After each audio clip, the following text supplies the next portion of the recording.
On the 30th of March 1896, a parcel weighed down with a brick was fished out of the River Thames in Reading. Inside, swaddled in layers of linen, newspaper and brown paper, was the partially decomposed body of baby Helena Fry. White tape had been wound around her neck, tied with a knot under the left ear. It was a gruesome discovery, but one which would lead detectives to unravel the crimes of one of the 19th century's most notorious child killers, called Amelia Dyer, the deadly Reading baby farmer.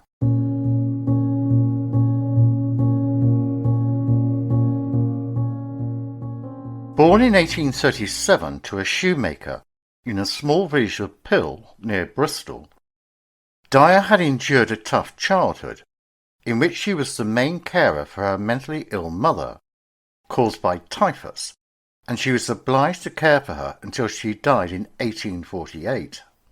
Her father died in 1859. She learned to read and write, and developed a love of literature and poetry. In 1861, at the age of 24, Dyer had moved into lodgings in Trinity Street, Bristol.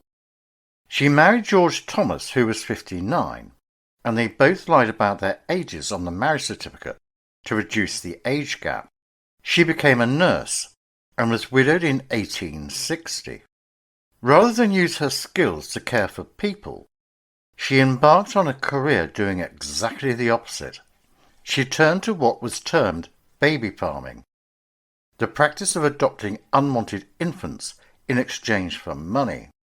She initially cared for the children legitimately, in addition to having 2 of her own children, but whether intentionally or not, a number of them died in her care, leading to a conviction for neglect and 6 months' hard labour. Baby farming was a practice common in Victorian England, fueled by desperate single mothers whose perceived immorality meant they were barred from the workhouse. Their options were limited: either starve or quietly get rid of their baby.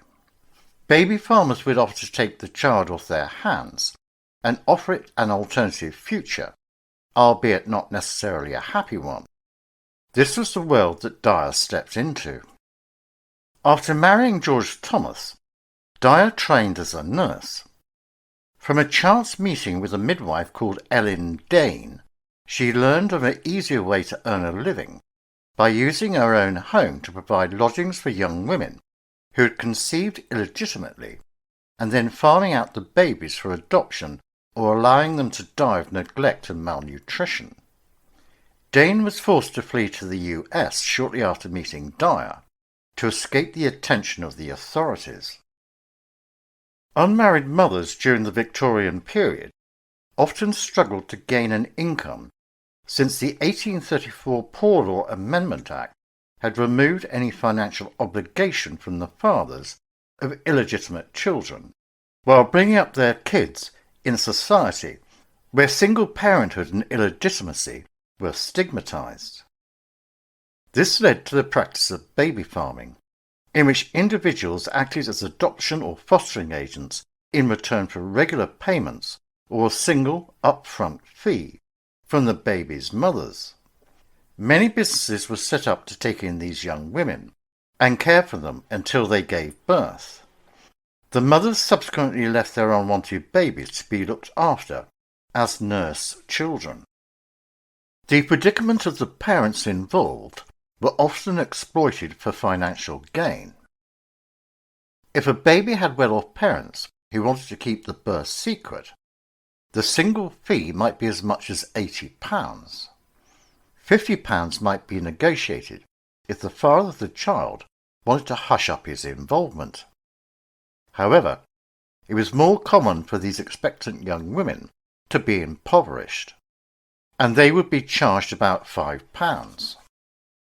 Unscrupulous carers resorted to starving the farmed-out babies, to save money and even to hasten death.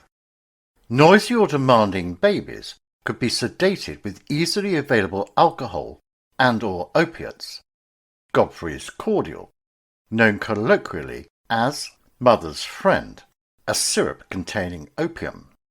It was a frequent choice, but there were several other similar preparations. Many children died as a result of such dubious practices. Opium killed far more infants through starvation than directly through overdose, as a report for the Privy Council noted how children kept in a state of continued narcotism will be disinclined for food and will be imperfectly nourished. Deaths from severe malnutrition would result, but the coroner was likely to record the death as debility from birth, or lack of breast milk, or simply starvation. Mothers who chose to reclaim or simply check on the welfare of their children could often encounter difficulties, but some would simply be too frightened or ashamed to tell the police about any suspected wrongdoing. Even the authorities often had problems tracing any infants that were reported missing. This was the world opened up to Dyer by the now absent Ellen Dane. She had to leave nursing with the birth of a daughter called Ellen. In 1869, her elderly husband George died, and Dyer needed an income. She would advertise her services in newspapers, describing herself as a highly respectable, recently widowed, and with a daughter to support. In 1869, she began advertising in local papers as follows: married couple with no family would adopt healthy child, nice country home, terms £10. But instead of providing a safe and loving home, she would instead take the child for a fee and murder them, either by starvation or drugging them with an opiate-laced cordial known as mother's friend, or by strangulation. At that time, baby farming was widespread, and countless babies and children suffered and died as a result of this practice, and in many cases, fostering meant killing, slowly or quickly. The social conditions within Victorian England appear to have enabled Dyer to get away with conducting her grim business for almost 30 years. With high infant mortality rates being a sad fact of Victorian life, early deaths often escaped the notice of the authorities. Dyer would travel from her homes in Bristol and Reading to go as far afield as Liverpool and Plymouth, charging between £10 and £80. Most babies left in her care were murdered within days, or in some cases within hours, and disposing of their bodies to avoid detection. Dyer was keen to make money from baby farming, and alongside taking in expectant women, she advertised to nurse and adopt a baby in return for a substantial one-off payment and adequate clothing for the child. In her advertisements and meetings with clients, she assured them that she was respectable and married, and that she would provide a safe and loving home for the child. In 1872, she married William Dyer, a brewery worker from Bristol. They had 2 children together, Polly and William, but eventually she left her husband. At some point in her dubious career, Dyer decided to forego the expense and inconvenience of letting the children die through neglect and starvation. Soon after the receipt of each child, she murdered them, thus allowing her to pocket most or all of the fee. For some time, she eluded the interest of the police, but was eventually caught in 1879 after a doctor was suspicious about the number of child deaths he had been called to certify in Dyer's care. In a strange twist, instead of being convicted of murder or manslaughter, she was sentenced to 6 months hard labour. The experience allegedly almost destroyed her mentally. Many people express incredulity at the leniency of the sentence when compared to those handed out for lesser crimes at the time. On release, she attempted to resume her nursing career. She had spells in mental hospitals due to instability and suicidal tendencies. These always coincided with times when it was convenient for her to disappear from view. Being a former nurse, Dyer knew how to behave to ensure a relatively comfortable existence as an asylum inmate. She appears to have begun abusing alcohol and opium-based products early in her killing career, and her mental instability could have been related to her substance abuse. In 1890, Dyer cared for the illegitimate baby of a governess. When she returned to visit the child, the governess was immediately suspicious and stripped the baby to see if a birthmark was present on one of its hips. It wasn't, and prolonged suspicions by the authorities led to Dyer having, or feigning, a breakdown. At one point she drank 2 bottles of laudanum in a serious suicide attempt, but her long-term use had built up a tolerance to opium products, so she survived. She returned to baby farming and murder. Realizing the folly of involving doctors to issue death certificates, she began disposing of the bodies herself. The precarious nature and extent of her activities again prompted undesirable attention. She and her family frequently relocated to different towns and cities to escape suspicion, regain anonymity, and more importantly, to acquire new business. Over the years, Dyer used many different aliases. In 1893, she was discharged from her final committal at the Somerset and Bath Lunatic Asylum near Wells.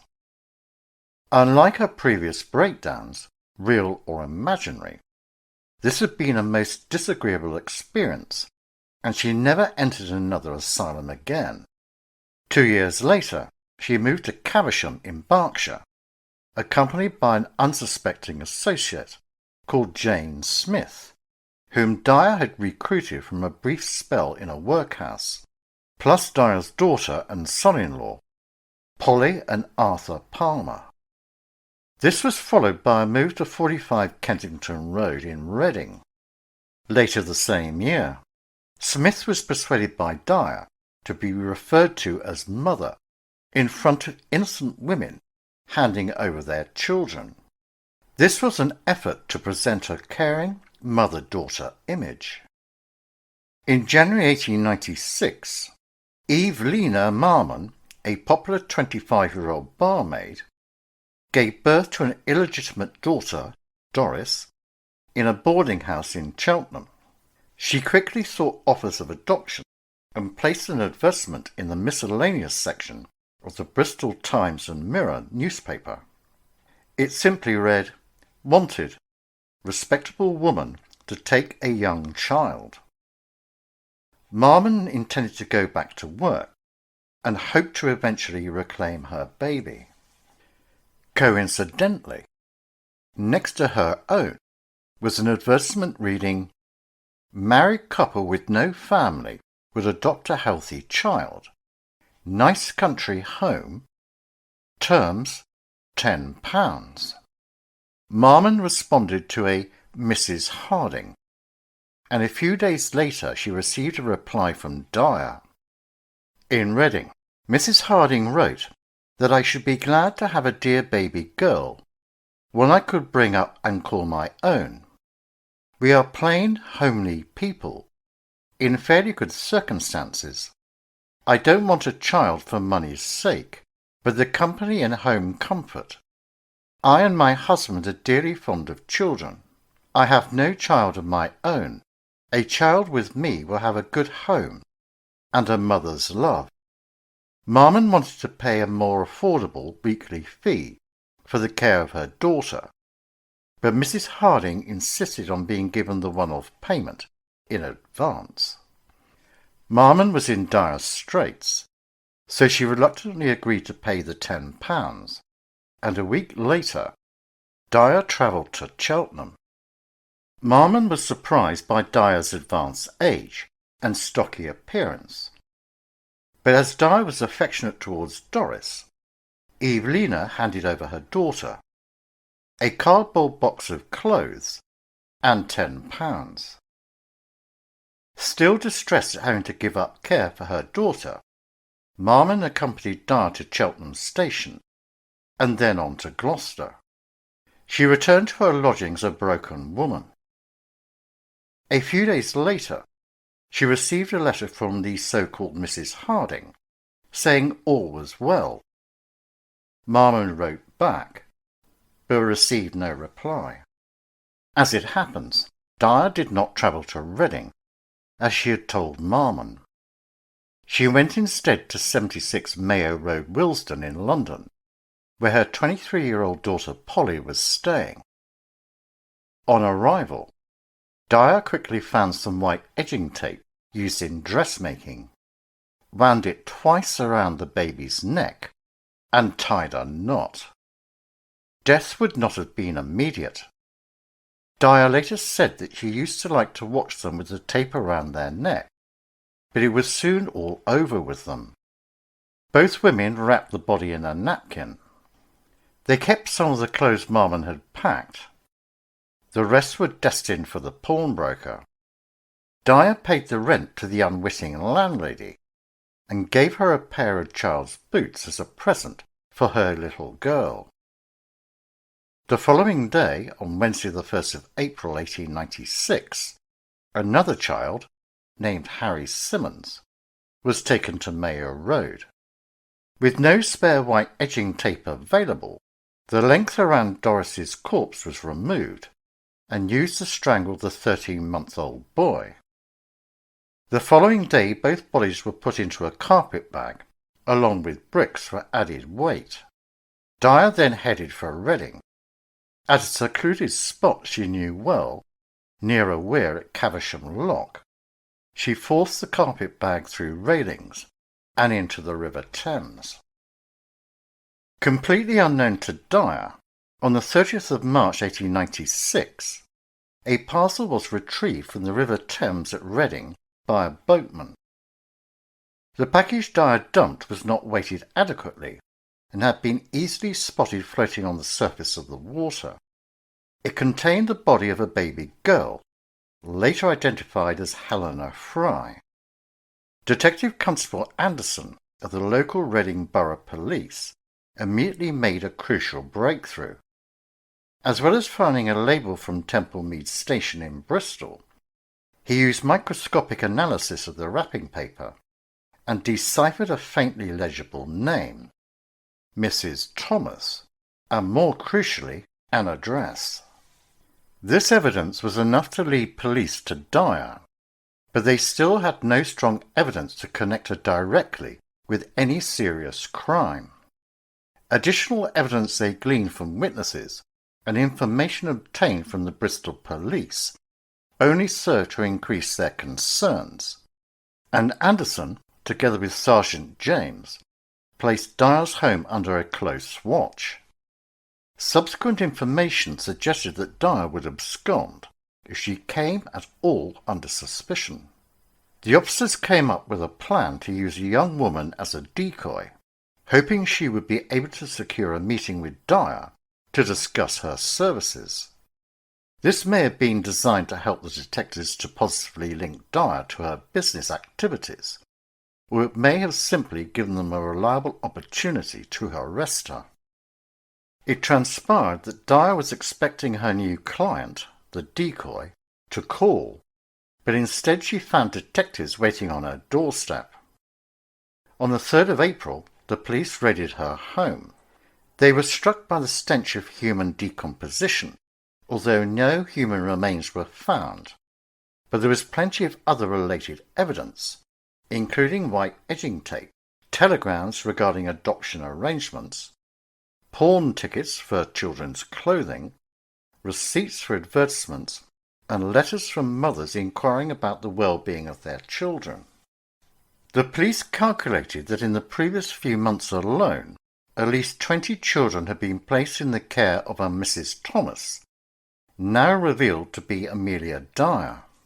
It also appeared that she was about to move home again. this time to Somerset. This rate of murder has led to some estimates that Dyer may over decades have killed over 400 babies and children, making her one of the most prolific murderers ever. She was arrested and charged with murder. Her son-in-law, Arthur Palmer, was charged as an accessory. During April, the Thames was dragged and 6 more bodies were discovered, including Doris Marmon and Harry Simmons, Dyer's last victims. Each baby had been strangled with white tape, which, as she later told the police, was how you could tell it was one of mine. 11 days after handing her daughter to Dyer, Evelina Marmon, whose name had emerged on items discovered, identified her daughter's remains. At the inquest into the deaths in early May, no evidence was found that Polly or Arthur Palmer had acted as Dyer's accomplices. Arthur Palmer was discharged as a result of a confession written by Amelia Dyer. In Reading Prison, she wrote on the 16th of April 1896, "Sir, will you kindly grant me the favour of presenting this to the magistrates on Saturday the 18th? I have made this statement out, for I may not have the opportunity, then I must relieve my mind. I do know and I feel my days are numbered on this earth, but I do feel it is an awful thing, drawing innocent people into trouble. I do know I should have to answer before my Maker in heaven for the awful crimes I have committed. But as God Almighty is my judge in heaven and on earth, neither my daughter Polly Palmer or her husband Arthur Palmer, I do most solemnly declare neither of them had anything at all to do with it.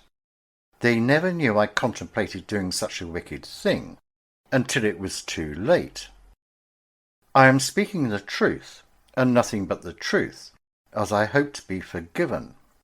I, and I alone, must stand before my Maker in heaven to answer it all."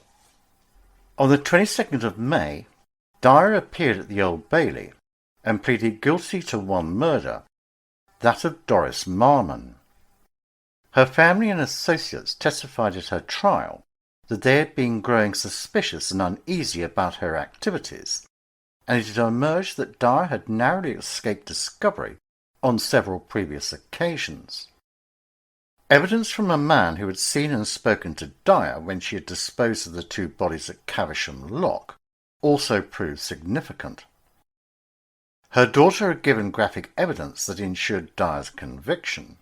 The only defence Dyer offered was insanity, as she had been twice committed to asylums in Bristol. The prosecution argued successfully that her exhibitions of mental instability had been a ploy to avoid suspicion.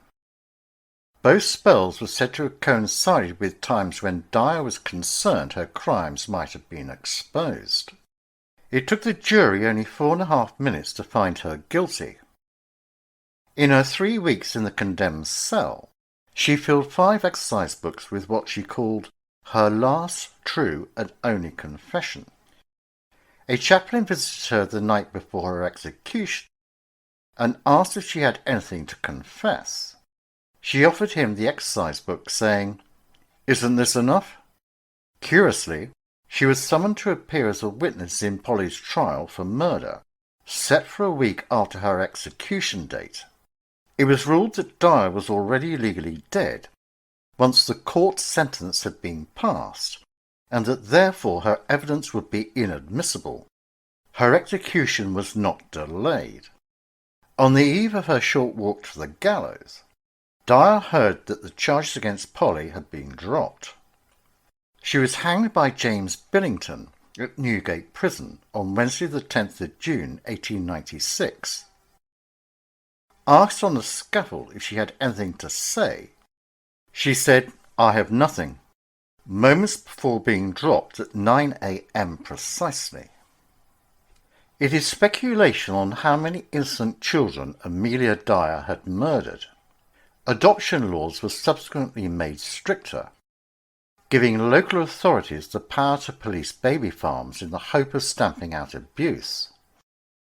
Despite this and the scrutinising of newspaper personal ads, the trafficking and abuse of infants did not stop.